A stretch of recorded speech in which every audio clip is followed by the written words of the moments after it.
Vice ganda nag-react sa pag-alis ng Showtime host para lumipat. Formal nang ipinakilala ang unang tatlong Win Girls na siyang makakasama ng TV host na si Willie Revillame sa muling pag-ere ng kanyang show sa TV5.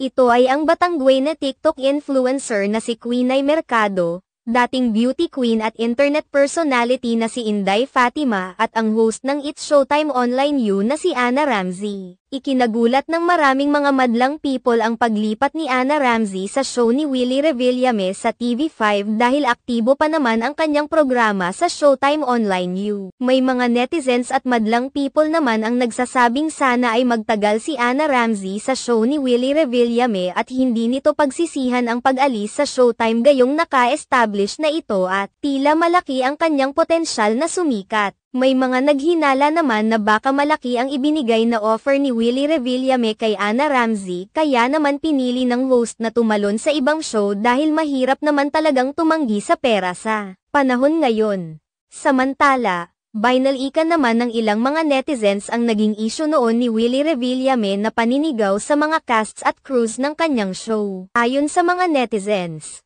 dapat ay sanayin na ni Ana Ramsey ang kanyang sarili na masiga-sigawan ni Willie Revillame kapalit ang malaking talent fee. Sa kabilang banda, tila nagparinig naman sina Vice Ganda, Vong Navarro at Jong Hilario patungkol sa kanilang loyalty sa kanilang show at sa walang iwanan anuman ang mangyari. Hindi man sila nagbigay ng anumang detalye ay marami ang naghinala na tila ito na ang sagot nila sa paglipat ni Ana Ramsey. Sa ngayon ay hindi pa inaanunsyo kung kailan magsisimula ang show ni Willie Revillame sa TV5 ang sinigurado lamang ng mga ito na magkakaroon pa sila ng dalawang pasabog na host na hindi aakalain ng mga taong mapapabilang sa kanilang lineup.